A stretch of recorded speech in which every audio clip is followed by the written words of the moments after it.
What's going on, everybody? How are we doing? We are back.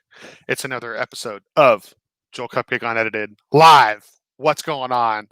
New headsets here, Steel Series, baby. Thanks, my buddy Brandon Bear, tattoo artist here in the Bay, for the recommendation, and my friend who is a Twitch streamer, Calvan, dude, came in clutch with this idea. I love it. Sounds good, look good, feel good. You know how we do. You know how we do. Got the some skin showing today for everybody that's watching the vlog, not listening to the podcast. Been a little hot in California with all the fires. Got to keep the windows shut for that air quality. But hey, we chilling, we chilling. I got some exciting news next week as well. You'll find out about what it is then. I got some stuff that I'm going to be drinking on the show that I'm all about. That I'll have a discount code for you guys to check out yourselves if you want. So more on that next week. In the meantime, don't forget, I'm streaming on Twitch. I got merch stores for my streaming stuff, merch stores for this, all of it. Love it. I appreciate the support. I appreciate everybody still listening, hanging out, sticking around, watching, downloading, whatever. I know times are crazy right now, so if you fit me into your schedule or my guests, whatever reason you find the show, I fucking appreciate it. Anyways, if you don't know who I am, I'm Joel Cupcake. I got a fucking sick guest today. His band just put out a fucking record on Pure Noise Records. It's a fucking sick ass record. I don't even know. I've known this dude. I've known this guy for a minute, and I'm glad he's fucking here. Jay, what's up? How we doing? Dude, doing good. It's good to talk to you, man. Thanks for having me. Dude, of course, my man.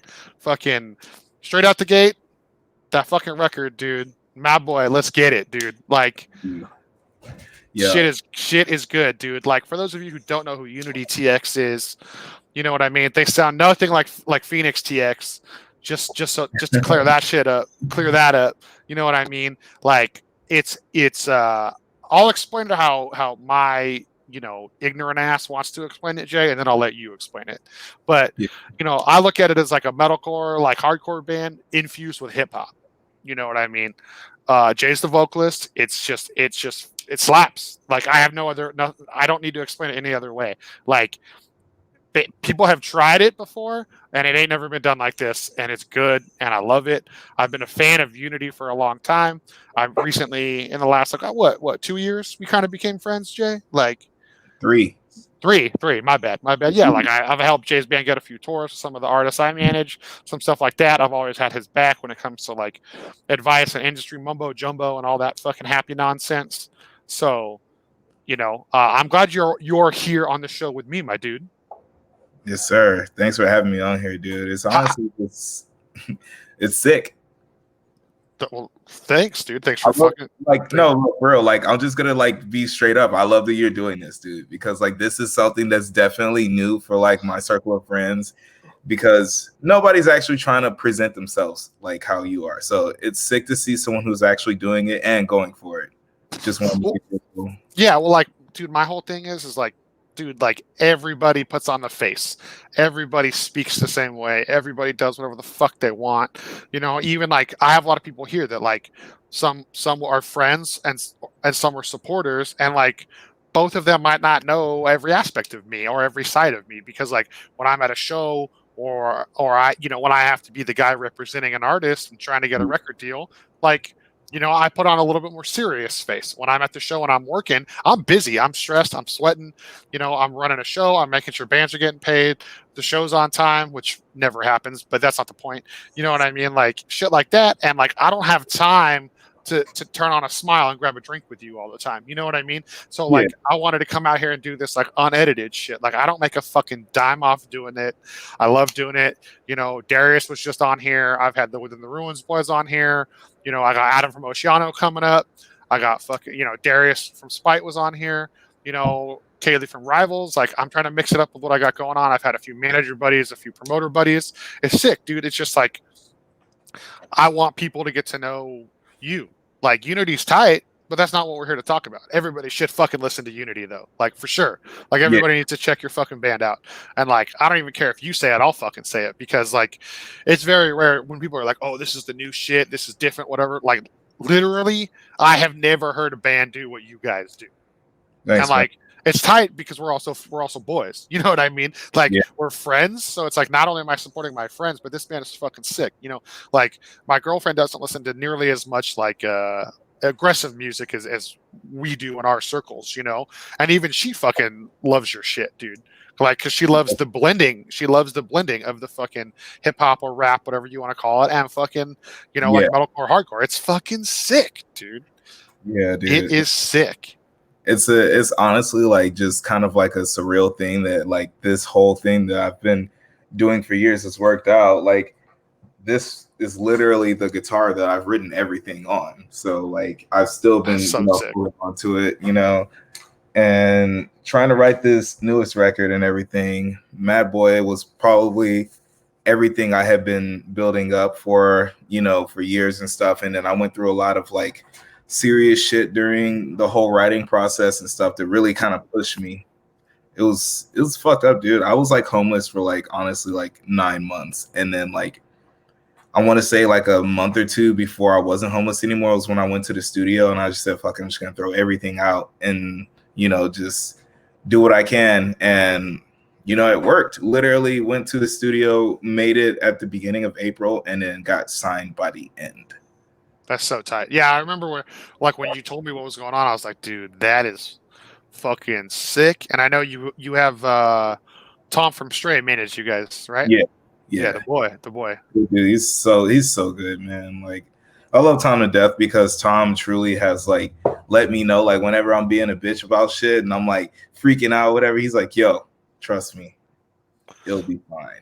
Dude, that's part of what it is. And like, you know, I listened to like there's a couple other podcasts in the world, like Managemental's one of them.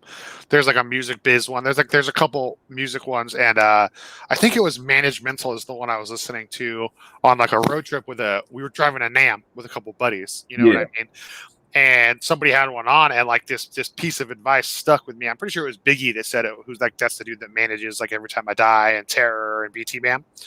And he was like, you know, like the hardest advice you can ever give your artist, but also the most important is the word like no.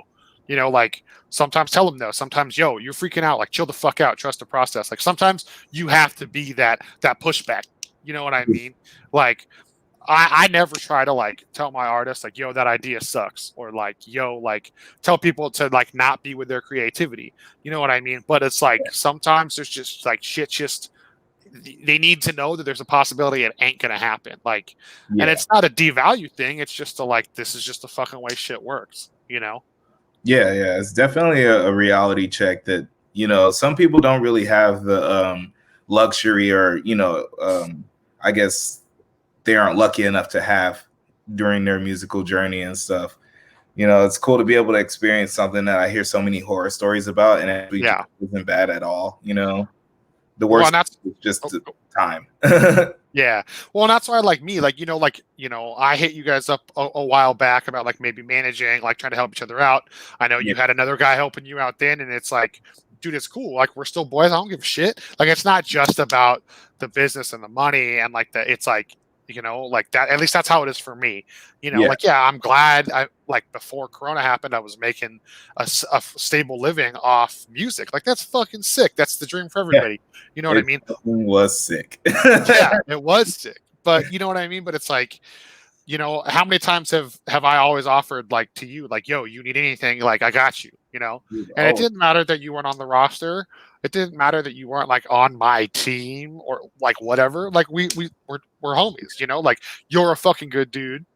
I like to assume I'm a good dude, and so like good dudes should help each other out, and that's how I was brought up in the scene. Like I was yeah. kind of trained like a little old school, you know what I mean? Like don't be a piece of shit, have everybody's back, and they'll have yours, and that's like those were like the staples of how I was brought up. Yeah.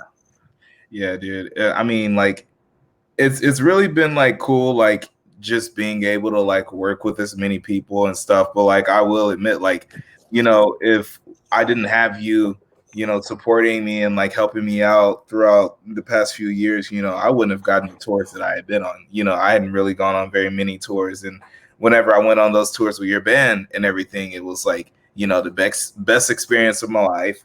It was also like, I got to see parts of the country that never heard of us. Yeah. And whenever they first heard of us, they just fucking exploded about it.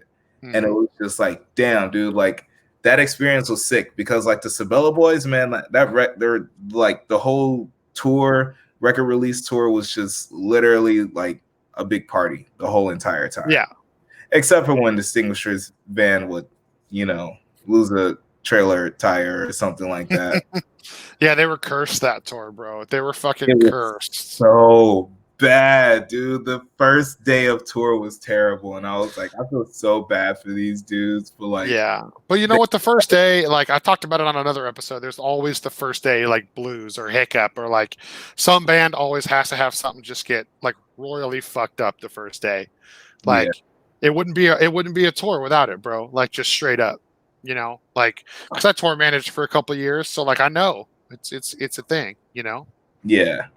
Somebody rolling up on you right now? You good? Nah, my fucking fridge always makes this sound like it's producing ice, but I don't know what it is, dude. It's just like making like weird knocking noises, and it always happens. And I look back and I'm like, is someone coming in? But no one's coming in. It's just the fridge. I feel it, dude. I feel it. I fucking we live like our apartment's upstairs, so I'm always like, yeah, someone at my door, and it's like the neighbors downstairs slamming their door, fighting or some shit. Who fucking knows? You know what I mean? Well, anyways, my dude, like, okay, so real quick, let's just get the plugs out. UnityTX, like that's the band name. Yes. The record's called Mad Boy, right? Yes, sir. Mad Boy. Mad Boy. It's on Pure Noise Records, digitally everywhere. I know there's CDs, and I think you guys have vinyl, right? Nah, bro. Hold on a second. Hold on a second. Oh, here he comes. Where he at? Yeah, bro. You know what it is. Bro. It is on vinyl. So there we go. It's sick, dude. And that's you right there on the cover, right? Yeah, that's me on the cover. I ain't got my braids in right now, but your boy look like it. I know. That's tight. Well, yeah. So let's I know we said we weren't going to talk about Unity, but you know what? I love your fucking band, so fuck it. How did you guys come up with that name? Like, dude, and why did you stick with the TX? Because I know you've had people that are like, "Yo, that's stupid to have that on there." I know you've been told that. The end of it, dude. Okay, so like, my old homie, Juan. We used to roll together. I used to play guitar in IM. So like, whenever I play guitar in IM, and Juan played in this other band called it was called Eons Before Us. It was like a gent band.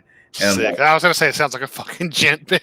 We were all just skaters, just playing music, like, and Juan and I got really into like songwriting and stuff around like 2013, and like, just like wanting to just start a project because we were filling in for so many bands at the time.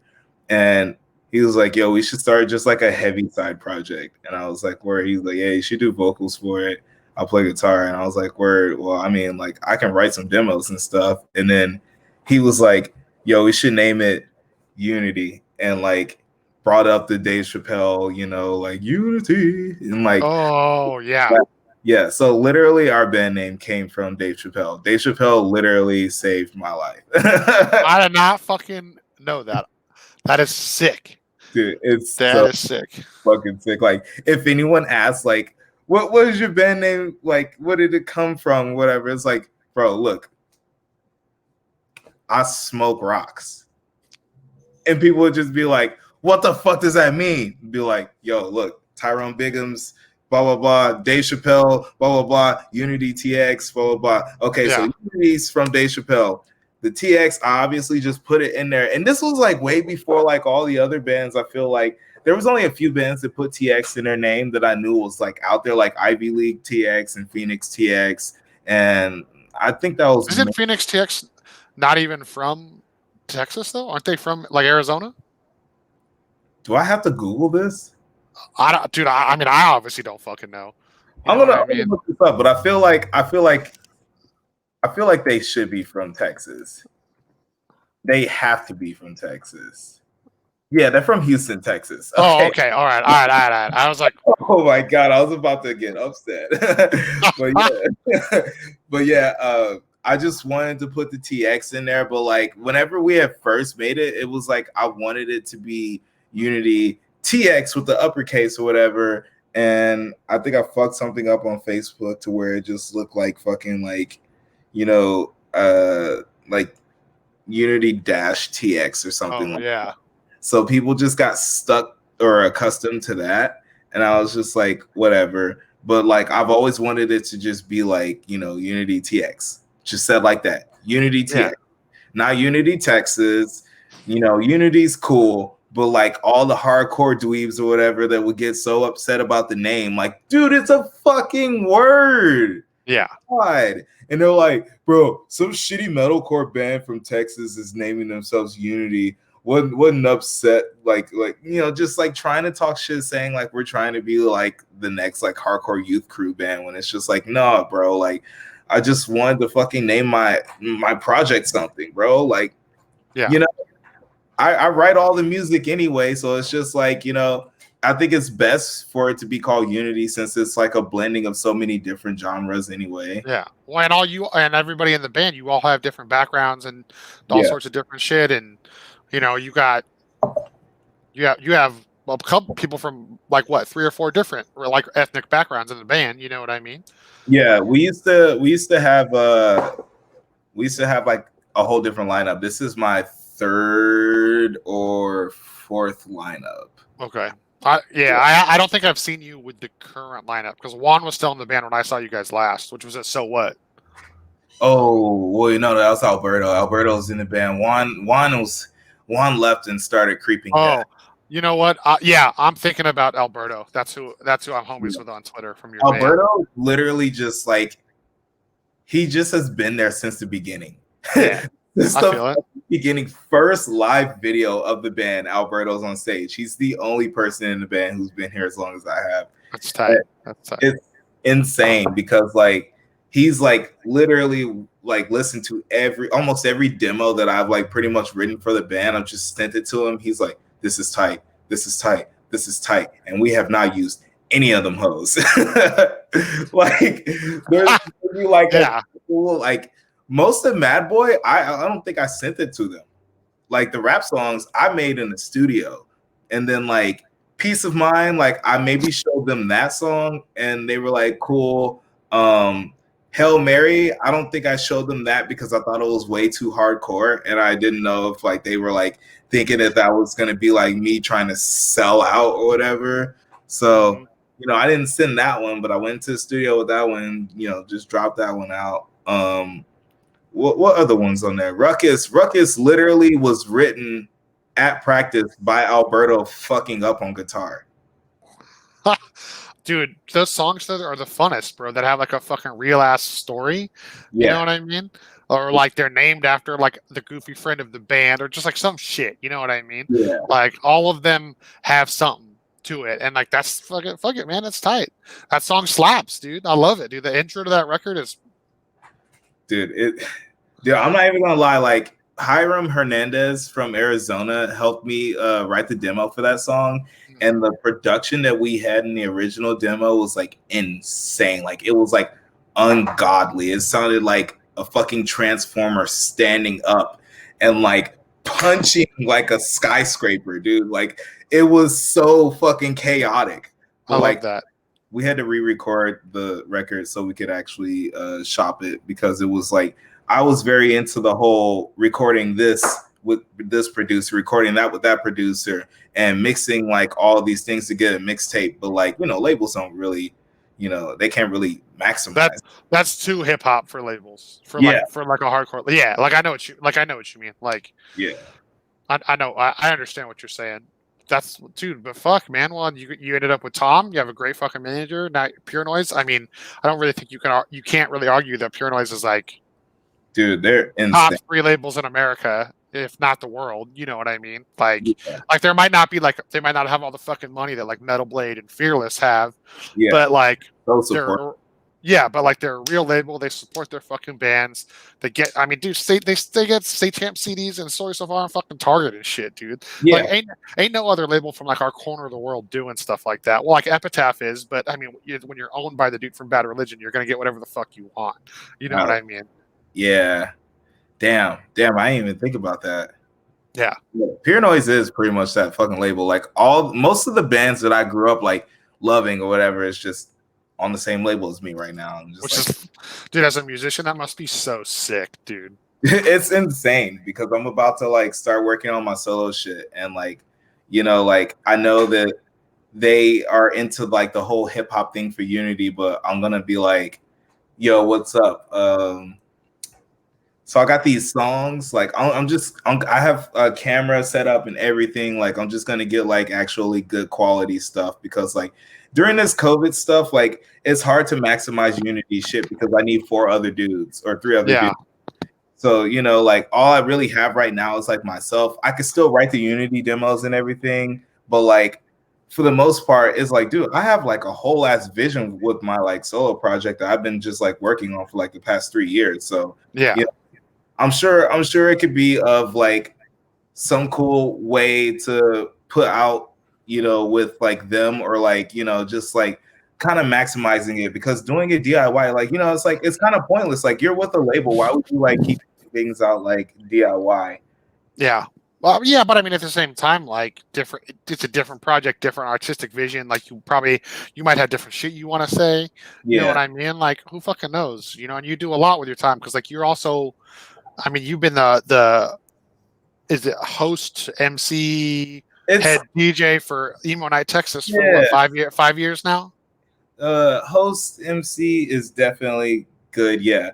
I've been Like, doing I don't want to just say you're the hype man because you are more than that, but you yeah. are the fucking hype man. Like every time I've been out there, whether it's like for So What or business with Zemer or business with DeFonts or whatever the fuck I'm in Texas for, and I go to a fucking emo night, like you are just fucking getting it. Like you make that experience like better than the other emo nights I've been to.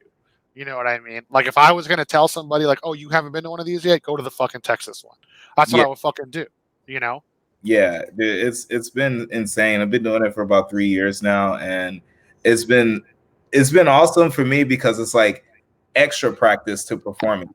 I have, you know, 600 to like 1100 people, you know, 3 weekends out of the month to entertain, you know, whenever shit wasn't fucked up. But like, you know, Yeah. it's sick because like I just played a bunch of songs that I fucking knew that I grew up listening to. I fucking mosh on stage, tell everyone in the crowd to mosh. You know, people will try to stage dive, but I'd be like, don't do that because these people aren't really like the type of people that want that. But Yeah. you know, it's like I try to bring not the hardcore element to it, but it's just like, you know, this is just me. This is how I move. Like, Yeah. you know, like I'm gonna do some weird ass fucking like kicks. I'm gonna still do my posse jump or whatever. It's just like a blending of alternative culture, but like emo night is like the perfect place to present that. You can't go to like a rap, you know, rap club and like hype it up and like be posse jumping on stage. You can't do that shit. No, exactly. They're gonna be like, "The fuck's this motherfucker doing?" You know what I mean? Like, Yeah, but like it's just like that's why it's so perfect for me, and like it's so sick that they fuck with my band too because like I know when shit comes back, I'm gonna be like, yo, can I play in LA and just see how like California kids react? Because last time when we played Chain Reaction, dude, like they were going nuts. was that the Spy Tour? Yeah, dude. Yeah. Fucking what was it? Was it Sacramento? No, not Sacramento. Which one were you in? Fresno? Fresno. I knew it was one of those with an O at the end. Okay. Yeah. Fresno was just insane because okay, one, that brewery is fucking tight. Yeah. It's also like hot as dick too. But like Yeah. I wish they had like, an actual AC in there, but it's basically just a big ass warehouse. yeah. It's good for the element though. Like some Yeah. some of the live videos and stuff that live photos and videos that I saw from it look insane because it's just like super dark except for the stage light. Yeah. I was really stoked for that show because like even though like no one really knew what to expect from us because they came for like fucking actual metal, like they were still into the whole, you know, hip hop element of performing. Yeah. Well, Fresno is like a huge hip hop market, and it's also like you have a lot of crossover there Yeah. because there's a lot of fucking juggalos that love metal. like out there too. Like I'm just being real, dog. Like it's like that's a I do shows there, bro. I got to know my market. You know what I mean? No, Like, I definitely had it and running. you know how some of us like crazy folk are. We down with the clown. You know what I mean? Like it happens. You know, I like there was just a dude that was hanging out behind the venue that just really was so uninformed on everything, and like me and Maurice from Dealer, the guy, the black guitarist, was trying to like tell him what he shouldn't say, and he would not understand. It was just so bad because everyone was like terrified. They thought we were gonna murder this guy, and we were just like, "Hey, man, don't say that word." And he's like, Jesus, why not? It was so funny. But like that's why I love thinking about Fresno, because I'm like, it's like that one big bird motherfucker in the back of the venue just randomly shows up in between the buses, and he starts talking to us and says something, and like me and Maurice both were like it's just so hilarious, dude. Oh man, I miss touring so much. oh man, I'm sure you deal with that shit all the time. Like especially with like I'm sure a lot of the time it's fucking white people that just don't know they say the wrong shit or they just don't get it. You know what I mean? Dude, I'm sure it's everybody, but I'm sure it's more. I mean, it's all good. Like everyone like I try to believe that they're not just blatantly trolling me. Oh, okay, all right. I've had a dude like walk up to me and then like say it, and I'm like, "Yo, don't say it." He's like, "Oh, I'm sorry," and I'm like, "What?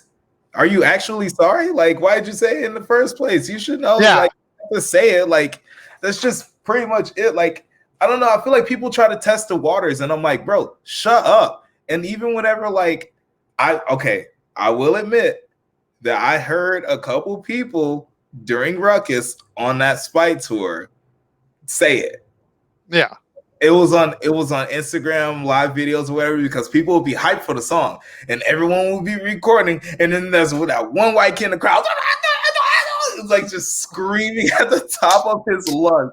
Like in Austin, Texas, there's one bad video. Someone captioned it, "We don't say that word." And this dude was trying to catch up to what I was saying. He's like, and just blatantly said the N-word out of everything. He was like, and I was just like, no, like, dude, oh my god, dude.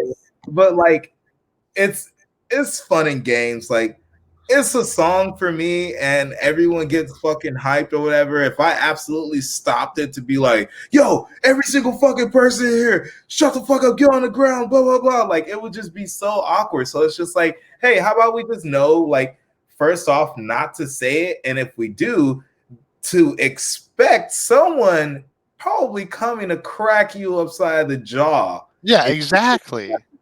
Like, it's a battlefield. Basically, Ruckus is like a minute of battle. Yeah. Yeah. Just it's insane. I love that. I understand like the like it's easy to be like, I'm just singing along. But Yeah. like still check yourself a little bit. You know what I mean? Like, I tell people to say "fella," man. Okay, all right. I can get behind that. I can get behind that. Like, even when I was in the studio, I was talking to Randy, and he was like, "Hey, so like, what?" And I was like, "Dude, just say "fella." Just say "fella." Like, it's fine. Fella. He's like, "Okay, fella." I was like, "Dude, this is so funny. It's so funny because everyone's just like terrorize everyone." It's just like, bro, this is my form of lyricism. I used to not say it, and I felt like people didn't take me seriously because I was like, like, just, blah, blah, blah, blah. Like, literally, the acronym for Japan is just another pussy ass nigga, and it's about my father. And like, people never really asked me what Japan stood for, but there would be that small group of people when I tell them, they'd be like, "Oh, fuck. Oh, fuck." Yeah. Like, yeah. But I didn't know. I sure as fuck did not know that. Yeah, I didn't use the N-word in our music until the Come Up, and like, we started in 2014. The Come Up came out in 2018. Yeah. So I saved everyone. So 4 years of awkward. Well, I don't think awkward's the right word. 4 years of realness, to be real, There, because there you like, go. There you go. Yeah. because like, bro, like once I started like writing like the come up and like Mad Boy and all that stuff, like I started like the world started to show a lot of color to me. A lot of color, dude. I wrote the come up around 2014, and that was like around like, the time that the initial like big like police brutalities and everything started to happen. And then 2016 came, and then 2018 came, and here we are at 2020, and it's just like, y'all already heard Mad Boy. I don't know what the next record is going to be, but I'm going to not try to be so It's gonna be more let's just say pissed. Dude, everything that I've written guitar wise is inverted. It's not the way that you traditionally play guitar. That's tight. Yeah, so it sounds like it's all written in standard. Yeah. Okay. So standard chords sound mean, angry. Sounds like you don't give a fuck about anything. Like literally these riffs sound like fucking like jaw to the ground, like caveman riffs. Yeah, with the freaking Jinko jeans and the chain wallet, like all the way down. Like you're gonna make me have flashbacks to my childhood, bro. You gotta stop bringing up Gene Cut Dog. Dude, it's just like I don't think that I can like really like push as much of the hip hop agenda as I want, as much as I want to push the slam beatdown element, and like that's sick. Just make everything so much more slam, but it's like got like this kind of like groove where it's like like it's like, dude, it's weird. It's so weird. It's just super dark. It just sounds like you're just in the middle of like a dark room, and anything could come at you. Like it's all right. It's shitty, dude. I'm ready to hear that shit. So, and I've been trying to keep cool about like writing the lyrical content of it, dude, but I can't not be a dark person. No, dude, listen, I don't care which side of the spectrum you sit on politically, and I say that to be nice to my listeners, just in case. But like, the world is fucked. It don't matter like where you sit on certain issues. Like, there's still riots, there's still civil unrest. We still have a president who only caters to half his people. He don't protect all of us. If you're a Republican and you think that Trump looks out for everyone in this nation, like, you were dumbass. You know what I mean? Like, just, and that's just the tip of the iceberg, of course. And we ain't even gonna have that conversation. but you know what I mean? Like, dude, and then like, look, California's on fire. You guys are about to get hit by what? Two more fucking hurricanes again? You know what I mean? In Texas, like, yeah, I heard about that. I was like, you know what I mean? Like, dude, things are fucked up right now, bro. Like, and we got coronavirus, and then the people that don't believe in coronavirus, and the people that don't give a shit, and are like getting other people sick, dude. Like 2020 is literally just showing everybody how fucking gross the human race is. That's what it's fucking doing. Yeah. So you're still fucking right about it, bro. Who fucking cares? Dude, somebody needs to, like everyone's just like, I want to get back to music, and it's like, no, dude, like this is like. If we make it to 3020, if we exist that long as a planet / civilization, like people are going to look back on this year and like all the shit that's going on right now as like hopefully a pivotal time.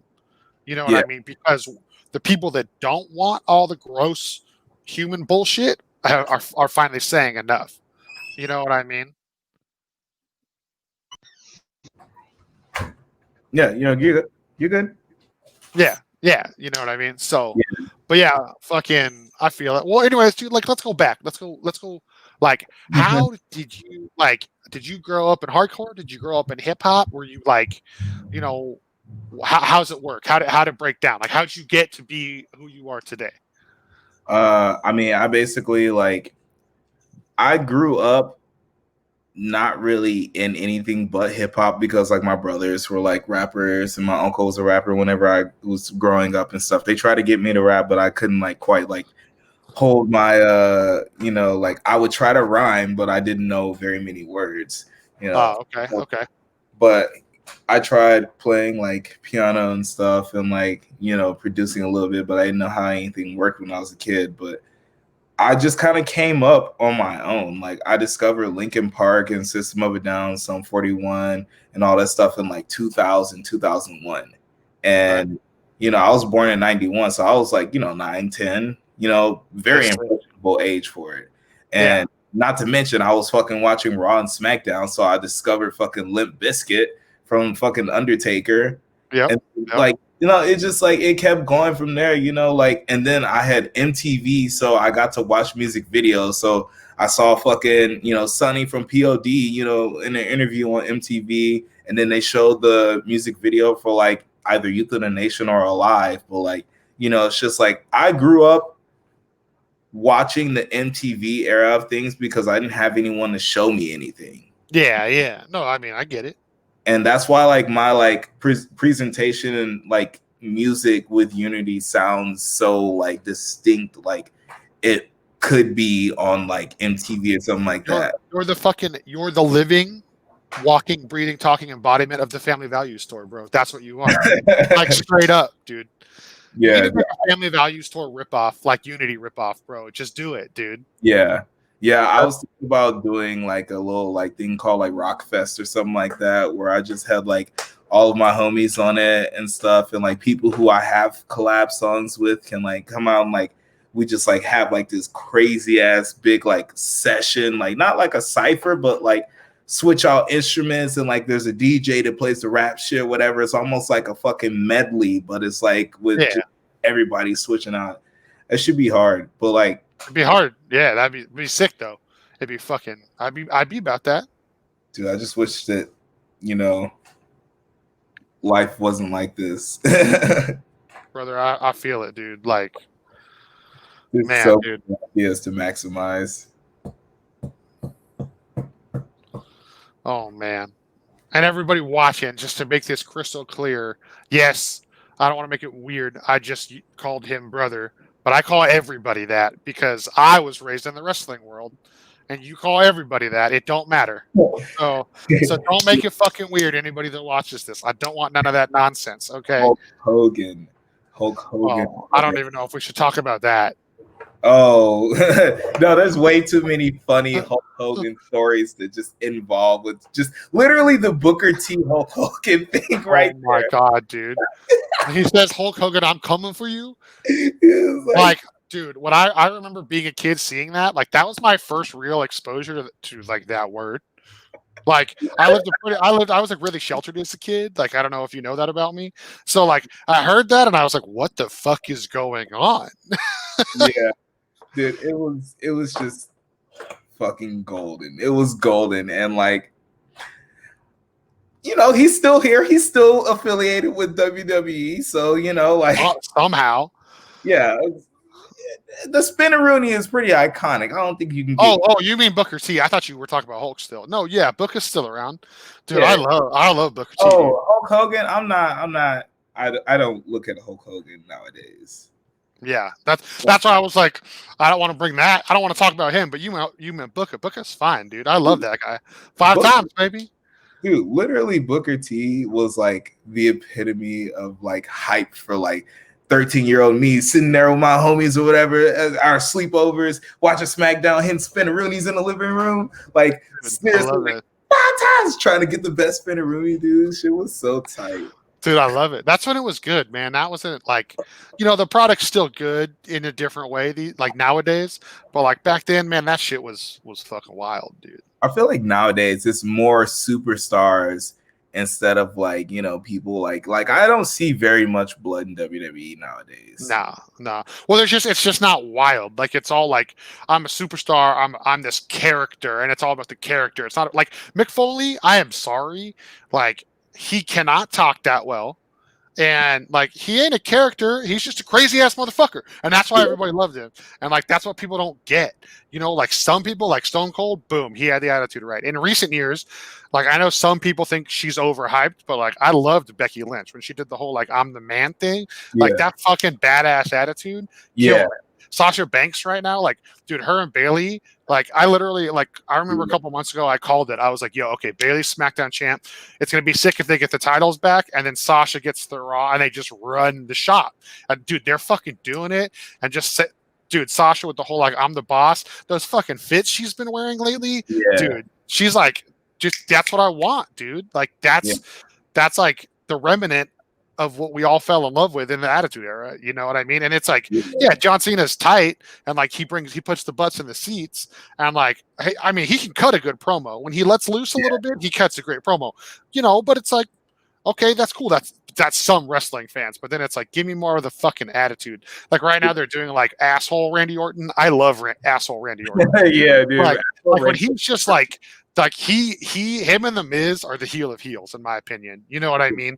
Like, and maybe KO, but like I prefer KO as babyface because I just love KO. You know, like you know what I mean? Like, but and then you got AEW going on, and they're fucking killing it, and they're doing the blood and the unprotected. Dude, I'll never forget that. Like, what was it? Like the 4th episode, and Sean Spears comes out and hits Cody with that chair, and Cody doesn't block it, and just like instant blood. Like, just I was like, I like rewatched that shit like 3 times. I showed my girlfriend. I was like, what the fuck? I was like, this is like the 90s, dude. Yeah, dude. Honestly, like, I definitely like just like it's weird how much I have not watched wrestling for like the past like 10 years as of like, you know, until like a couple of years ago.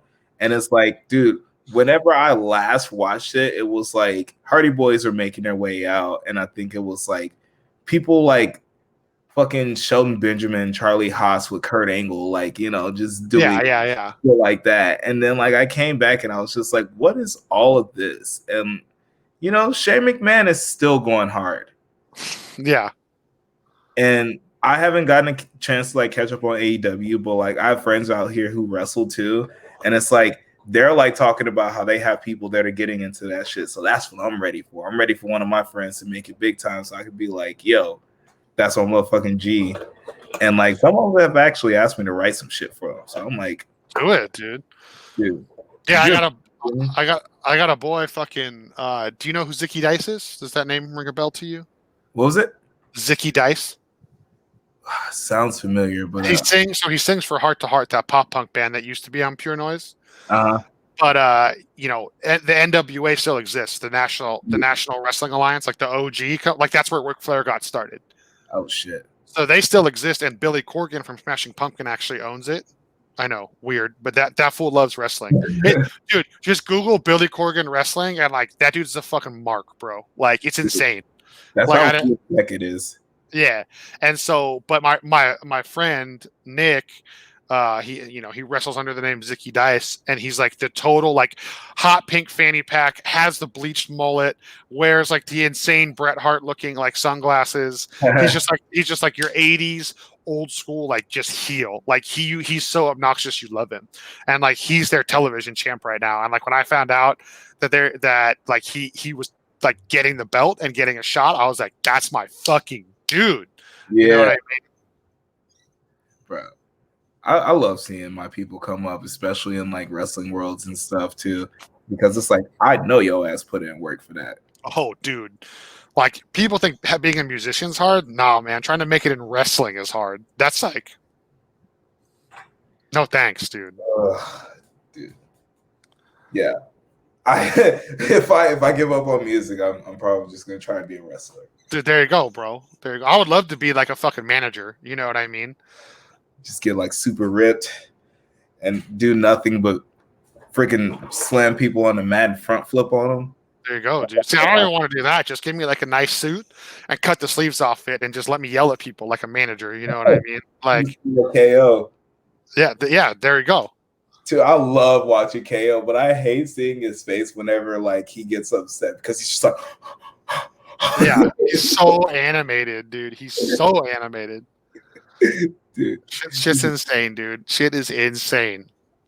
Well, you know, we're on the subject. Who's your favorite wrestler, and who do you think the best of all time is? Oh fuck, man. Oh shit. Okay. My favorite wrestler. I'm probably like I'm legit gonna have to go with Jeff Hardy, dude. All right. I'm fucking with that, dude. like Jeff Hardy, just like I am a person who aspires to be like a very superstar aerial ninja type, performer.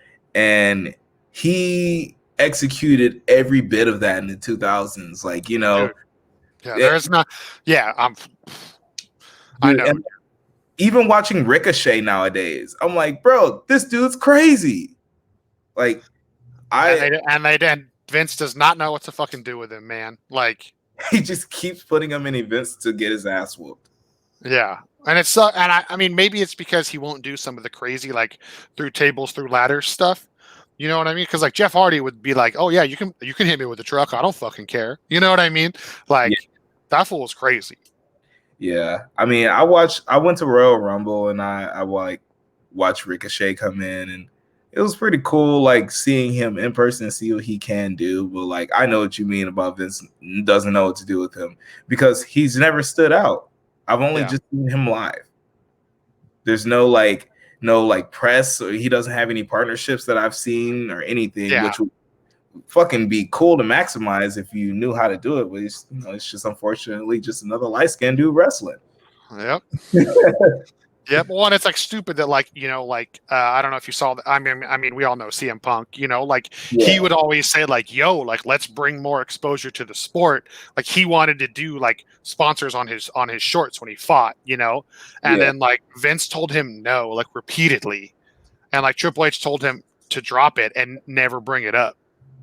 You know what I mean? And then, lo and fucking behold, fucking Brock Lesnar comes in and has it going on. You know what I mean? Yeah. Fucking Jimmy John's and shit. Yeah, which fucking I love me some Jimmy John's. I can't really hate about that. So I've been thinking much about it, but like if they had chicken, I'd be there. But I feel it. Next time when touring starts back up, whether it's 21 or 22, and next time you guys are in the Bay, make sure you hit me up. I'm sure I'll be there. But if I'm not, there's a place called Ike's, IKE''S, Love and Sandwiches. They put the craziest shit in sandwiches, dog. You can get like mozzarella sticks instead of cheese. You can get jalapeno poppers in your sandwiches, dude. It is. I took DeFonce there when he was out here visiting for like a festival like 2 years ago, and he was like, "Yo, this fucking place, dude, it's insane. It's like." Literally DeFonce anytime. Yep. That's pretty much basically exactly what he did. So it's just amazing, like how much places or how many places can do crazy shit like that. Because I don't think anyone would want to eat there more than once a month. Like jalapeno poppers in my sandwich doesn't really sound like I want that twice a week. Well, dude, this place has like literally 100 menu options. Yeah. Like, and they have full vegan sandwiches. They have veggie sandwiches. Like, dude, it's fucking insane, bro. Like, and it's such a Bay Area staple that like the Sharks players, Warriors players, and like Giants players, and I think a couple A's players, and I think there's even a Colin Kaepernick sandwich as well. Like, they all have come in and like named sandwiches there. And that's they're like Matt Cain was like the best Giants pitcher for like 7 years, and he has a fucking sandwich there. You just go and say, "Yo, I want a Matt Cain." Boom. They have a Colin Kaepernick now. They have a couple Sharks ones for sure. Obviously, I'm a hockey nut, so like, and then it's Steph Curry just got his own sandwich there and shit. It's tight. It's fucking tight, dude. Like I'll take you guys there next time you're out here, whenever the fuck that may be. But well, fucking hey, man. Well, we've just been shooting this shit. That's why I love this show, bro. Like, it's just, you know what I mean. It don't got to be nothing like rigid or standard or whatever. You know what I mean? But like, that's so tight. So like, you guys, I know you personally. It's like, I know you struggled a lot finding your place in like the scene. Like, you opened up all the big regional shows for a long time, and like you finally got the attention of Tom. I don't know how that happened, and I'm not going to ask because that might be a little too much. What? Was it just another regional show? Oh, sick! There you go. So did you guys open for Stray, and he saw you guys, or what? Yeah. It was a Stray Silent Planet tour. Oh, okay. Yeah. All right, tight. So like, you guys put in the fucking work, and like, I don't. I hope I'm not sounding rude, but like you guys were ignored by a lot of people. I Oh yeah. know that, and I think you can say that. Like what, like say somebody's watching this and they're like Unity is like their top band, and like they're trying to make it in this fucking lovely steaming hot pile of poop we call the music industry right now. You know what I mean? Like what is like what's your one piece of advice, or like your biggest like thought you can give to like somebody trying to make it? Make sure that you know that what you want to present is truly what represents you instead of what you want people to relate to. Because if you put yourself out there and people say fuck it, then like if they don't fuck with you, like your shit or whatever that you put out, like it's just not gonna work.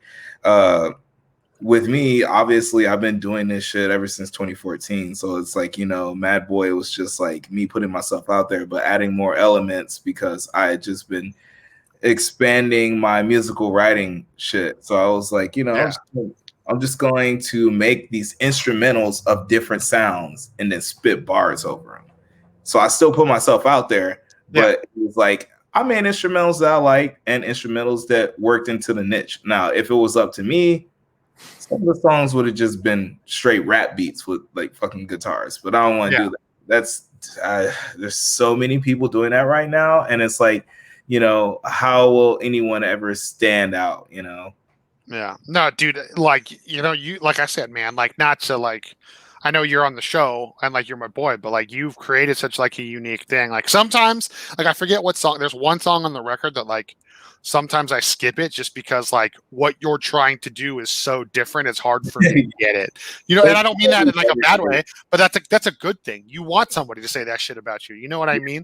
Like, yo, this shit is so fucking out there. Like, if people are like, I want something unique to listen to, like, immediately they're like, yo, like I like heavy music, but I kind of like hip hop. I'm literally, and I'm not just saying this because you're right in front of me right now. I'm always like, yo, check out this band. Like this will fucking blow your fucking mind. Like if you like the Warriors and if you like fucking Eminem, boom, you'll like Unity. It's fine. You know what I mean? Like, that fuck, dude. Like, yeah, I don't know.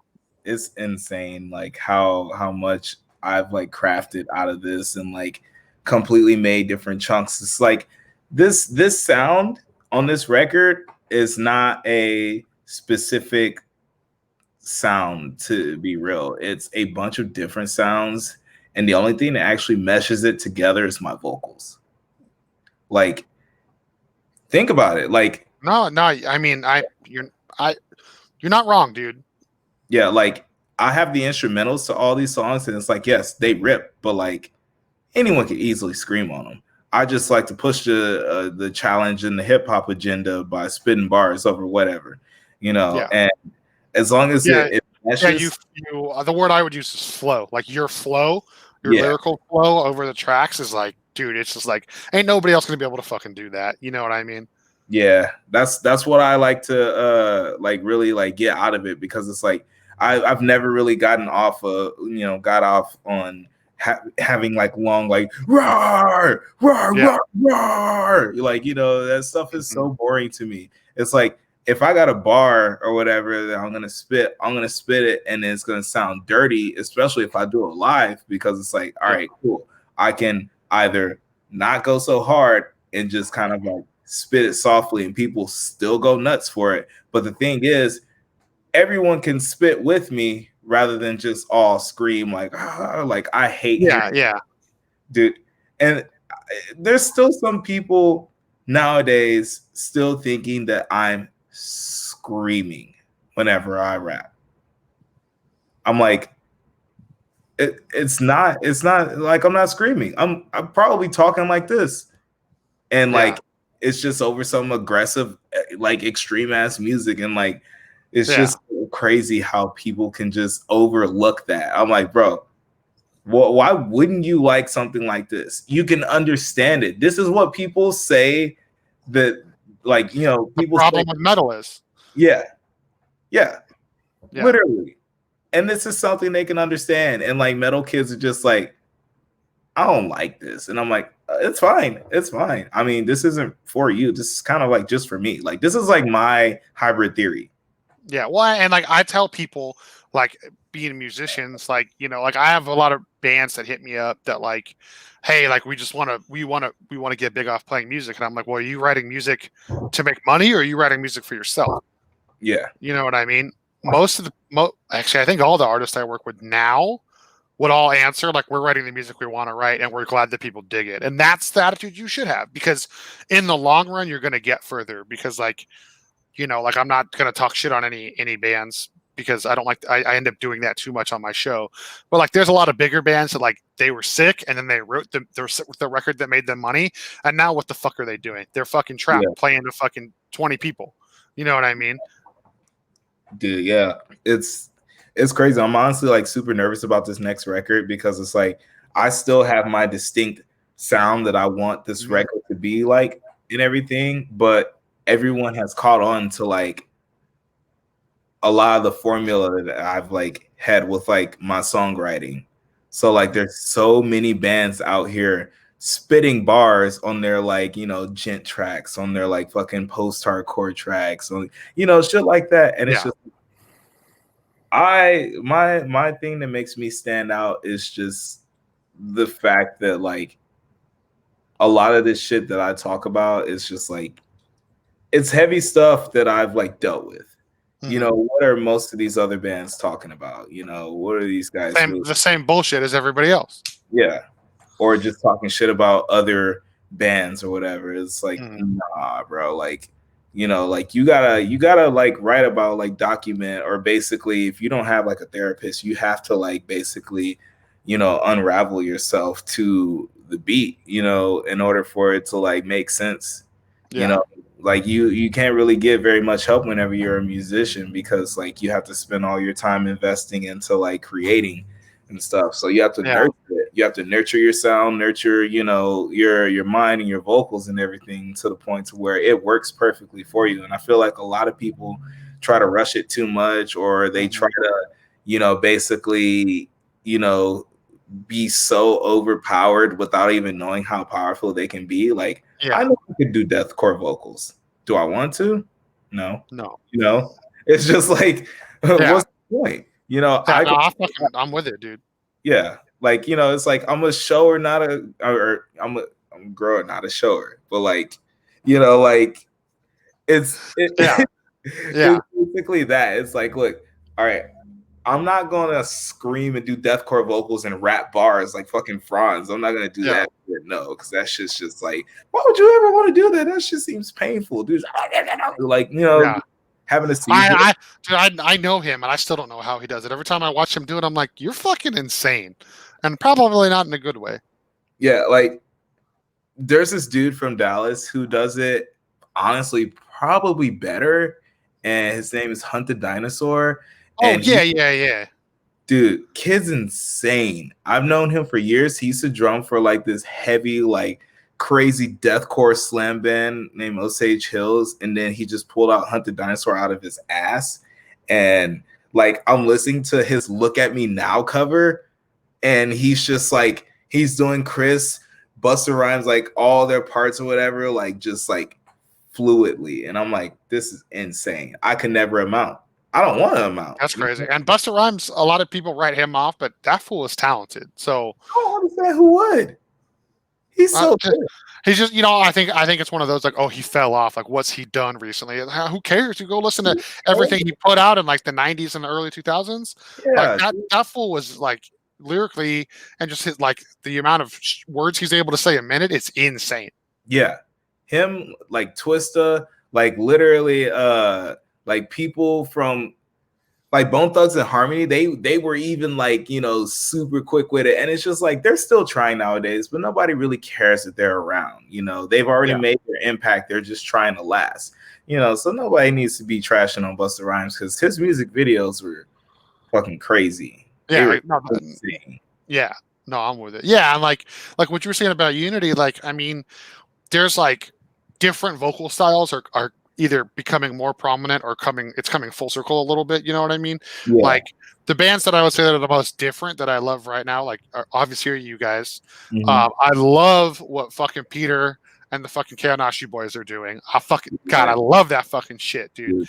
And then before you were still a band, but I don't know. I don't know how long KO's been a band. I wish I knew those guys better. But I want to say around since like 2013. Oh, okay. Well, dude, I am a sucker for breakdowns. I don't know if you know that about me. Like the cheesier, the better. So like by default, there was like that moment of time where Gent came out, and then like the Gent kids got heavy. Yeah. I love all like give me the cornball Gent breakdowns, Jay. I will just I eat that shit up, dude. So like Villains, and then like they became Youth Forever, and they had to change their name.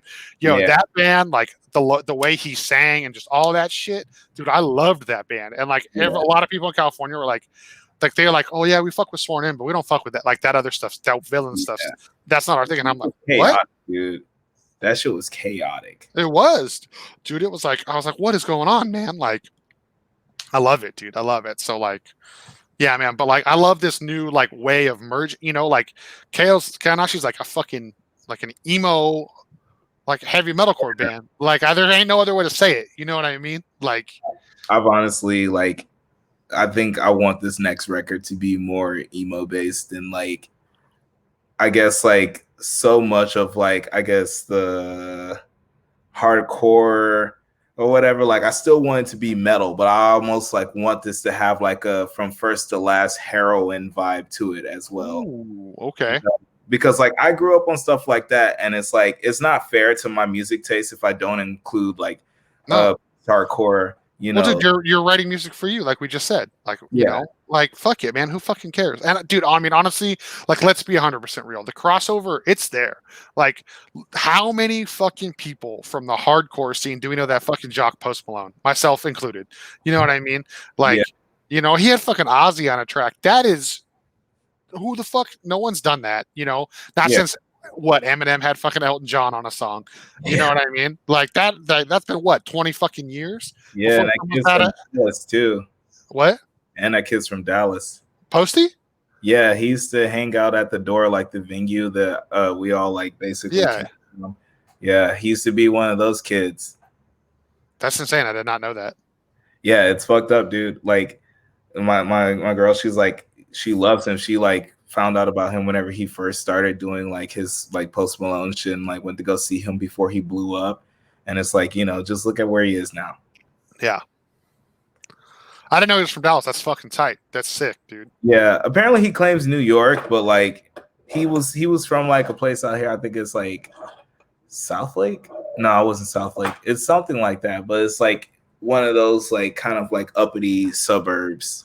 Yeah, but then he moved to New York and became Post Malone. Yeah, I know how it goes. Oh, no, he ain't fooling nobody though. Like, but dude, yeah, I mean, dude, it's there, bro. And like, from anybody that's from our neck of the woods and wants to say like, oh, I didn't like heroin, but from first to last, you can get the fuck out, dude. Just like get the fuck, like, stop acting hard. Like all these kids that clown on Suicide Silence now, like, were the same kids that like when the EP came out, they were like, this is the most insane thing I've ever heard. Dude, I don't think there's a single band that I would like disown up until this point. Like even IT Stars, bro, I still like the fucking first EP they put out. That EP was probably one of the most hardest EPs in post-hardcore I had heard at the time. And it's just like, like at what point do you feel like you're too old and too cool for a certain type of music, bro? Like literally everything is there. I still love the Thy Artist Murder Infinite Death EP. Yeah. Like, like that shit will never go away. Like see you next. One of the most common albums I fucking listen to is fucking Bloodlust by Through the Eyes of the Dead. You know what I mean? Like their first record. Not the first EP, but the first record. With like, what is it, 2 inches from a main artery? That fucking sick ass. Like, dude, I love that shit. And so many people, like, when you bring that band up, they're like past it. Or it's like, I'm a sucker. Like when people tell me that like, oh, I love the Red Chord, and I'm like, oh, is your favorite album Clients? All right, you can get the fuck out of here and not talk to me.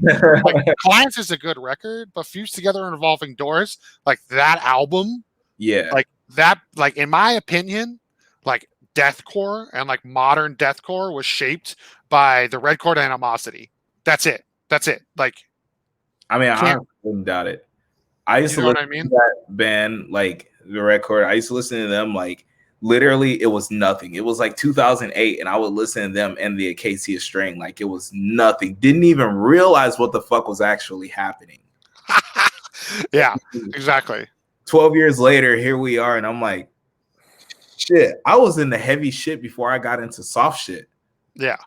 Like I found the Acacia Strain before I found Sleeping with Sirens. I've listened to Sleeping with Sirens and Oceano at the same time because I found them together in like 2009, 2010. And it's like crazy because it's just like, bro, like there was some fucking slappers in music in the early days. Still were. Yeah. Even all the unknown bands, the pure volume bands, I still fucking pay homage to all of them because like, bro, like rest in peace. That fucking website, I don't even think it's up anymore. It might. I think it still is, but I don't know if it still works. Yeah. I'm a sucker. Like when people are like, "Oh, what are you jamming these days?" Dude, I still listen to the same goddamn old metalcore I've been listening. You know what I mean? Like, yeah. Talk about band like paying homage to bands, dude. So I will say, like, probably like my opinion, they were huge for a couple years, and then like now I feel like nobody ever talks about is the fucking Bled, dude. Like, Past the Flask, that record. Yeah. I don't care. You put it next to anything, and it fucking holds up. It'll stand the test of time, dude. Like, yeah. I never really gave him very much of a chance. It was like a lot of bands that I saw, like a lot of the named bands, whatever. I felt like were like so much bigger than they actually were. But yeah, I mean that's probably the whole the factor, dude. Yeah. I want to start a band and name it The Something and see how big it gets because I feel like that's just like the thing, like the thing. Well, it's almost like a statement band, like the whatever, or like an I am being like I am, like you. It also stands out in your head, and you're like, oh yeah, I am. Like that band's fucking sick. I mean, they are fucking sick. Like I fucking that fucking band. It's like one of the only bands in the last like couple of years that's made me want to fucking punch somebody in the face. You know what I mean? Like, yeah, it's crazy to see how much that band has grown ever since like we had like graduated high school. And that's tight. That's tight. I didn't realize that you were like. I knew you were boys with them, but I didn't know you were like that close with them. That's so sick, dude. Yeah, me and the vocalist, we went to high school together. We used to skate a lot and everything. Sick. And basically, the original lineup of the band, we were all just like fucking skate rats, and we were just like, we like fucking the Devil Wears Prada and like Suicide Silence and like bands like that. And like they started the band, but like I said, I wanted to play, but I didn't have the gear, so I didn't play like initially. And then I joined like in 2011, like after they had did whatever they had did, and like we were on our way. And then I was like, you know, writing some shit, and I was like, I want to get into Unity, you know, like just kind of dive into that project and make something of my own. Mm-hmm. You know, so I'm glad that Andrew like kept pushing it and kept getting people, like, you know, like I got a couple people in that band, and then they like, you know, exited shortly after I left and stuff, and they just got stronger and stronger and stronger. And I was just like, holy fuck. And now they're on E1, just finished probably their newest record, I think. Mm-hmm. Yeah. And, dude, it's like, it's insane to see what we can do with our lives in like 10 years. Yeah. Yep. Graduate high school, and you just. That's it. That for me, that was a long time ago, my friends. Dude, fucking. What, 10 years for me now? It's still a long time ago. Yeah. I graduated in 2004. I'll just leave it at that. Oh, I mean, that's not bad. You graduated like the perfect time. Like literally you had Meteora in your junior year. Yeah, I mean Hybrid Theory is still their best record, but yes, you're right. I fucking like I want to say that publicly so bad, but everyone will just fucking rip me. They will rip me, dude. Hybrid Theory is better than Meteora. Like every day of the fucking week. If you don't like it, unfollow, unfriend, unsubscribe. I don't fucking care. It's the introduction. What's a better thing than the introduction to the whole way that everything changed? And like Meteora is cool. It's well produced and everything, but Hybrid Theory was so much more like authentic sounding. It was more post-punk. Well, Meteora is like one of the best. Like hard rock Produced. Yeah, like whatever, like that, because like there was a new wave of hard rock after Meteora. You know what I mean?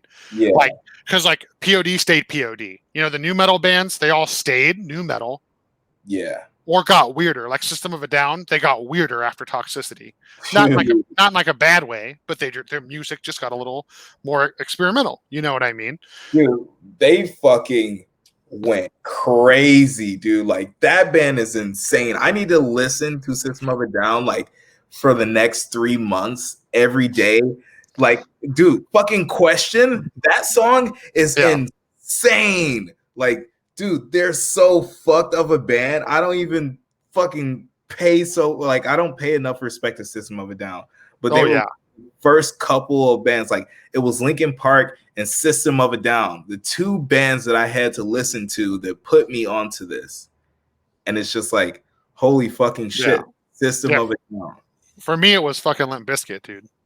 Oh, dude, I wish I could have like just really stuck with Limp Bizkit back then, but it was like the only thing I really had was like Rollin', because that was like Undertaker's intro. I didn't have like LimeWire or anything like that. So yeah. I know what you mean. download this shit, but like Linkin Park, those CDs and System of a Down, I borrowed those from friends, and like, you know, like it was cool because I got to listen to them a lot and didn't have to worry about loading a web page or fucking the internet.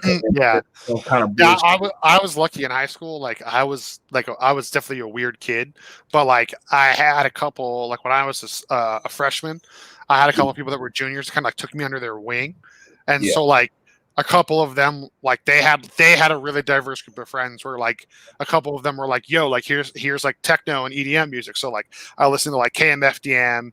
That's how I found out who Nine Inch Nails is, which that's my favorite band of all time. Most people don't know that about me. You know what I mean? Like top 5 for me. Oh yeah, like so, like Nine Inch Nails, KMFDM, but then like, you know, like I used to go to my friends' houses and we'd have LAN parties and we'd do the projector with like the fucking just crazy like glass castles. Am I saying that? Crystal castles. Yeah, and like Crystal Method, like stuff like that would just be on with like the crazy light show going on, and we're all sitting there fucking having a LAN party. Like I used to do stuff like that, you know. So I had friends that they were like I had some new metal friends, I had some goth friends, I had, you know what I mean? Like I had a few people from each sector, each corner of the world. So I was exposed to all of it like at once. Like I listened to like the most extreme band I listened to going into high school was fucking The Offspring, you know. And then like all of a sudden it was like, here's Poison the Well, here's the Nerve Agents, like, you know, and then it was just like from there it's just like, you know, I got into fucking Slipknot, Nine Inch Nails, System of a Down, Limp Bizkit, and then like towards the end of high school, like I didn't really get into like metalcore until like 2003, 2004. You know, so like, and that was when it was like As I Dying, Through the Eyes to the Dead, The Bled, From Autumn to Ashes, Evergreen Terrace, Every Time I Die, Acacia Strand. Like I found all those bands like at once, and I was like, this is so sick, dude. And then of course, you know, my favorite metalcore band of all time is Bleeding Through. You know what I mean? Like they don't get enough credit, but dude, that band's sick. Yeah, but like I grew up on a lot of like like MTV shit. But I didn't fully get into the new metal shit until like 2014, I want to say. I listened to Trust Company a lot. Oh, okay. This band called Forlin, they're from Germany. Candiria. Yeah, Candiria is fucking a ripper. Candiria is like the father band for my band, I feel. And like, you know, it's just so many of those like weird, like, you know, hip hop influenced bands, like fucking Chronic Future, dude. Like nobody talks about Chronic Future. I haven't heard that name in wow. Dude, I still listen to Chronic Future like at least 3 times a month. Lines in My Face, that record is incredible. Like there's no denying it, because every song has like its own different like vibe, and like they're so good. Some songs sound like indie songs, some songs have like this like hard rock sound to it, and then there's this like straight hip hop kind of like, you know, jazzy kind of like feel. Like those bands honestly like open the door for a lot of people, but no one talks about them. Maybe that's why everyone's music sucks, because they don't listen to experimental artists. That and everyone's too afraid, like they want to be pigeonholed. You know what I mean? Yeah, Like there's so many bands that are considered hardcore bands right now that I would not call hardcore bands. They're like metal, they're like heavy metalcore bands. But yeah, like, I mean, you've been around long enough, you know that up until like 5 years ago, metalcore was a dirty word. yeah. It was a insult. Yeah, it was like you were either in a deathcore band or a hardcore band, but if you were in the middle, you were just a giant bitch. You know No, what I mean? Gent was And bigger than metalcore. yeah, exactly. Like, which is hilarious because now gent is like the dirty word. I feel like, but that's not the point. Um, you know what I mean? And it's like, and now all these kids are like, dude, I fucking love metalcore, because of like Knock Loose and Yeah, fucking Code Orange and all these bands. And it's like, especially me, like I've been a promoter for fucking 15 years now, and so yeah, I've literally seen these kids like go through the whole cycle of saying like, no, fuck that. Like there was a while where like people were like, yo, dude, like I come to your shows, but you only book metalcore bands. I'm like, that's not what I'm into right now. And literally, I've like had people, 7, 8 years ago that told me that, and now they're like at my shows because I'm booking. metalcore bands. Yeah, Bro, I don't get people. I don't get uh, people at all. I mean, I get the social aspect and the like what's cool aspect, but it's like I wish it would be stripped down. Like I wish like the classifications didn't matter as much because it's fucking whack, dude. It's just the whole like front that people have to put on. Like you have to have a different face to be at a metalcore show, and a lot of Yeah. people can't bear that. You Nah, know? dude. I fucking hate that shit, dude. Like, dude, I'll never forget. Like a couple, like last summer we had a show. It was hot as fuck, dude. And I showed up at a show and I was wearing all black. I had Dickies shorts on, and I had a fucking sleeveless, probably not. I think I had a sleeveless 9 Inch Nail shirt on, and I tied a black bandana around my head, but like the normal way, not like the Jamie Jostle way. You know what Yeah. I mean? And like everybody was like, "What's up with your outfit?" I'm like, "What?" I'm like, why do you care? Like, Right? B, this is how I dressed all through high school. You know Yeah. what I mean? Like, oh, sorry, the bandana thing's weird. Like I'm not trying to be a biker. Don't worry. You know what I mean? Like, it's just so, and I'm like, who fucking cares? Like, I'm sitting here in the same room as you, watching the same bands as you, and you're worried about how I'm fucking dressed. All right, cool. Whatever. Live your life the way you want. You know what I mean? Yeah. Shit's just fucking weak, man. But all right, we are at an hour and fucking 16 minutes, bro. We have been vibing. I love it. I love it. I have one thing I want to talk about, and then I want to like do my wrap up questions because like I'm not trying to go forever. You know what I mean? You good? All right, all right. The last thing I want to talk about, just real quick, is I know you started doing something really cool that I'm a fan of, so I want to give you like the floor to talk about it for a few minutes. You're like making beats live on Twitch, right? Because I know you Yeah. stream video games, Yeah. but you're making beats now too, right? Yes, sir. I've been trying to do like more like writing sessions on Twitch so people can like check it out. It honestly kind of sucks right now though because like I'm in the middle of like working a lot and it's like I just want to write, dude. Like I just want to write, but I can't like quite come up with like on the spot ideas like I usually do because I'm so Oh. consumed in different things. So like I'm on Twitch, I'm sitting here like I'm like making stuff and I'm like, damn, this riff is tight. And I start writing it and I'm like, I'm gonna scratch it. I'm gonna go somewhere else and just like keep writing, keep writing, keep writing. And people pop up on my Twitch. They're like, that sounds tight. And I'm like, sick, cool. Because that's what I need, dude. I need people to be there to chill and vibe with the music that they're like writing. Because if I don't have that, like I'm just gonna be lost. I'm just gonna be sitting here just making music for hours and being like, well, dude, a little bit of encouragement goes such a long way, and most people don't fucking realize that, dude. Like people that watch your shit or whatever, you know what I mean? Like most of them just don't realize it, which is like such a shame because dude, it sucks, dude. Like I am a person like, yes, I may do a lot of things and have achieved a lot of things and may be capable of doing great things and stuff, but like, like I do need that bump, that boost, like even if it's just like words of encouragement, dude. Like that shit takes me a long way because I feel like I don't really ever like I don't get that whenever I need it. I'll get it whenever people are like, just like, just talk to me, blah, blah, blah. But like whenever I'm truly down or whatever, or not feeling like confident or whatever, it's like so hard to just even tell anyone, be like, I could use a little support right now. yeah. I shouldn't laugh, but I know exactly what you mean. I know exactly what you mean. Don't trip. Yeah, it's so rough, but I mean, it's fine. We live and we learn. Yeah. Just try to power through in these COVID times. Dude, I feel it, dude. Well, that's tight, dude. And I know you play Apex. I know you're sick. You're good at that game. I love Apex Legends myself. I should stream it more. I wish more people like. I feel like Twitch doesn't care about that game that much, but Dude, like they should, because in my opinion, Apex Legends is like this. That's the standard battle literally, royale game. Like everybody thinks Fortnite is, but like Apex should be the pinnacle in my opinion. yeah, I'm pretty sure like 59% of Twitch viewers or from my demographic watch Call of Duty streams, and then like 22% watches Apex. Yeah. So it's Yeah. like maybe if I was good at Call of Duty, I would actually have numbers. You know, See, but I'm not good, but we have fun, and like I rage a lot at that game. I threaten to uninstall that game at least twice a week, dude. Dan hates playing with me. Dan sometimes Stefan's like, dude, you need to fucking relax. I'm like, I need to relax. You need to relax, dude. Dude, Josh got me on a game one time. It was a long time ago. And I just it was like right when Warzone, or I think Modern Warfare had dropped. And like I was in the lobby talking the most shit, dude. Like I did not stop. And I was like, dude, I can't play this game because this game's gonna get me in trouble. Yes.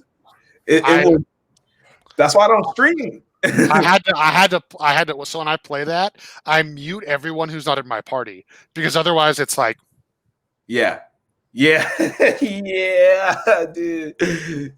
I just realized that Overwatch has the audio where it can be shared from game audio. Mm-hmm. So people who talk to me in Overwatch, just regular game chat, can be heard on my Twitch stream.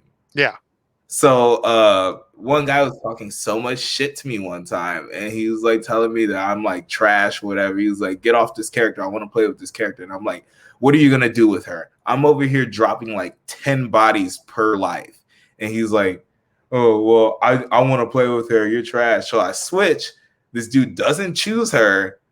And then I'm like, what the hell? So I'm playing 2 deaths or 2 lives at this person, and I switch back. This dude doesn't do anything. We lose the match. And he's like, good job, everyone, except for that guy. You fucking suck. And then got off the stream. I was like, dude, fuck you. He did nothing.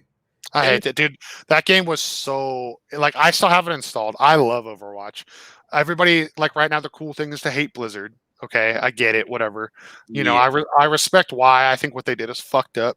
At the same time, that dude had a contract and he breached it. I think Blizzard should have been more empathetic. 100%. I do. I think taking his money was wrong. Maybe not letting him compete or something going forwards would have been a better action. Yeah. You know, but like, I love that game, but man, like the people are toxic, and it's just so like they have put so much shit into that game so that you queue with like people that are role locked. Like they've tried so much to help, and it's like the people that play that game just don't give a fuck. Like it sucks, dude. But anyways, all right. Couple questions for you, and then we'll cut it. All right. For sure. All right. First question. What's your favorite, or not your favorite, like what do you miss from Tor, like food wise? Like what's your favorite food spot that you can't get in Texas? Shit, dude. I mean, like Tor. I mean, I was in LA. I went to like Drew Folk's studio once, and I went to this taco shop around the corner that was like the best taco shop in the middle of a neighborhood that I've ever experienced. That was good. Yeah. But I'm not gonna lie, I can't even remember the name of this place in Philly. But like, I went to have a Philly cheesesteak. Oh, that shit was incredible. I don't eat beef or anything like that anymore. But it's like if I go back to Philly and I go to that place, I will eat that bitch. Yeah. All night. Like I'm gonna say fuck it. I don't care. Like, all right. I respect that. I mean, honestly, it's funny because most of the people that I talk to, like, if they're from like past Texas, their first answer is almost always like California Mexican food, like dead straight face, just like it's not the same anywhere else. It's literally so insane. I mean, like Texas Mexican food is good too, but like California Mexican food is like, there's something so simple about fucking what's that place that's in Deep Ellum? Torchy's. Fuzzies. Fuzzies, that's what it is, dude. Yeah. Fuzzies with the fucking and those blue margs, dude. I love that place, man. Yeah, that place is top notch for like budget eating. Yeah, that's what it is. It's like for being on a budget. Yeah, I miss it now. And like their salads that they have there, like they have like chopped fajita chicken salads and stuff. Like, dude, whenever I would go there, when I worked at the door, I would go there every day to get a chopped fajita chicken salad. And like, That sounds I so good. lost all my weight, bro. I was just vibing, bro. Just eating salads and grilled chicken with some. I love it, dude. It was insane. All right. Okay, the cheesiest question of them all, Jay. What's your favorite color? Black. All right. I was just like, I'm looking around at everything I own. Like, I mean, I could say blue. I say blue because, you know, like when I last went to LA, I got these nunchucks and they're blue. Love it. Some black and red ones, and I bought some pure white ones. But black and blue might be my favorite colors, and it also is my favorite Backstreet Boys album. I'm gonna have that's a whole nother episode. We are not gonna get into Backstreet Boys right now because that's my shit. I believe it was our 3-year anniversary. I flew Trina to Vegas to go see Backstreet Boys for our fucking anniversary. It was so sick, dude. It was so sick. Damn, dude. All right, next question. I'm pretty sure I already know the answer because you're a Texas boy. In-N-Out or Whataburger? Bro, what the fuck, bro? They'll even ask you that. You already know Whataburger's gonna win. Like, all right, In-N-Out in Texas, go give me some old cardboard ass French fries. I'm like, okay, what am I supposed to do with this shit? Half the people there don't even know how to prepare the food. I'm so glad I don't eat beef no more because it's just like, dang, dude, when you go to In-N-Out, the experience was always terrible.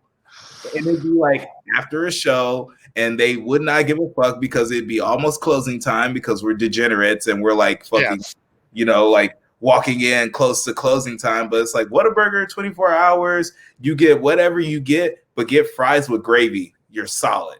You're solid. See, I don't do the gravy. I love that homemade honey mustard that they make there. Oh, dude, that shit is like I'll go there and just order a large fry with honey mustard and just eat that. I don't need nothing else. Obviously, the chicken chip sandwich on Texas toast is, but you know what I mean. All right. The next one, the debate of all debates, Jay. Are you ready? Yes. Sheetz or Wawa?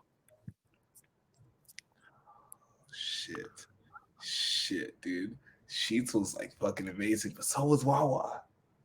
Hey, since we were talking about KO, I know he don't work there no more, but shout out Peter Rono and shout out Wawa. So I'm gonna say Wawa for sure because, like, you know, not enough people talked about Sheetz for me, bro. Like, I know Sheetz has better everything. The whole environment and everything was cool. Wawa kind of felt like it was like more of a gas station than like a restaurant. It's more mom and pops. All right, shout out Peter. I might go with Sheetz. I'm gonna go with Sheetz.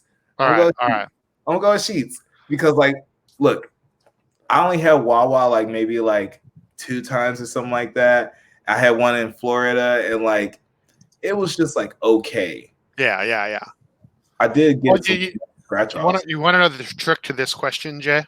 What? Both answers are wrong. And you know what the right answer is, right? Quick Trip. Fucking Buc-ee's, dude. That's what. Dude, you know. Don't say it. I was thinking East Coast. Okay, fair. You know, I thought you were gonna say I don't really fuck with Buc-ee's, and I was just gonna end it right there. Like I was just gonna cut this shit off, dude. Bro, how could you not fuck with Buc-ee's? It's a Walmart gas station. Amen, dude. Amen. Like, all right.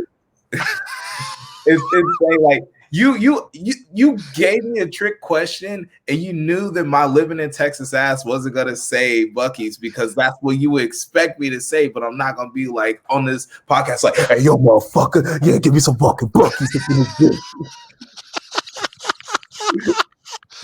Like, I love it, dude. I love it. You want? I turn into a New Yorker when I think about Buc-ee's. That's fair. Okay. All right. This is my last question. It's kind of a hard one. I hit everybody with it, so everybody watching knows what it is. You don't know what it is because you probably haven't watched the full episode of the show yet, which is fine. Okay. Everybody has, you know, like we talked about this a little bit earlier. Everybody has like the face they put on.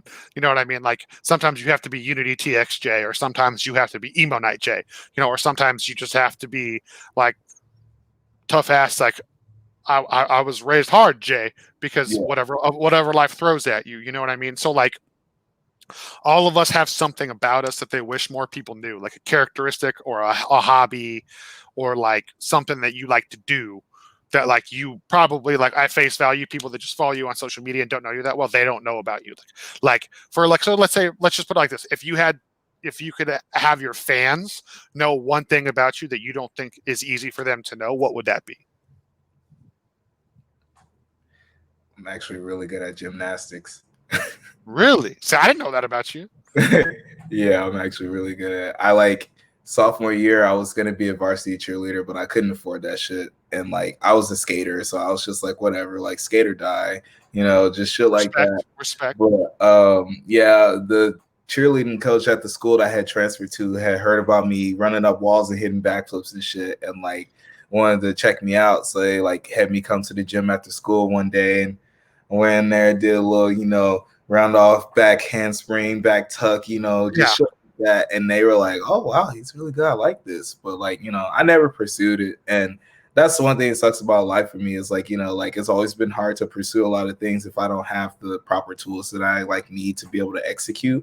Like, for one thing, that's always been like the downfall of so many things going good in my life, And then the pandemic just said, hey, remember being broke? I'm back again, bitch. But I'm feeling that, brother. So dude, it sucks. I literally just got a message on OfferUp like from someone asking if my skate decks are still available because I've just been like selling these like skate decks that I have, and like it's like not like I sell a shit ton of them. It's just like if somebody wants to skate or whatever, I'm like, shit, dude, I can provide you with a deck pretty cheap. Like I don't sell them for expensive either. Yeah. It's just like I sell it, I get a little bit of money to eat, and that's fine. But like I've just been trying to make the most out of everything. I can't sell as many features as I want, but skateboard's next in line.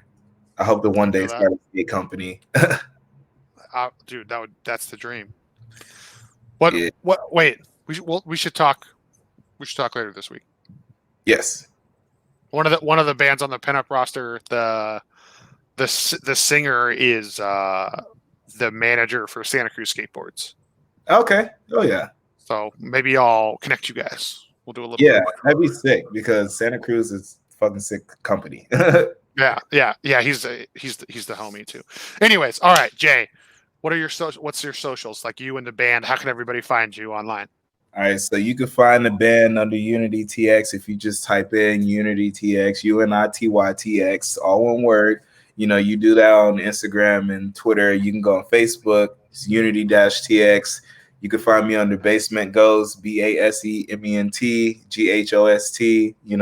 My Twitch is Ghost World.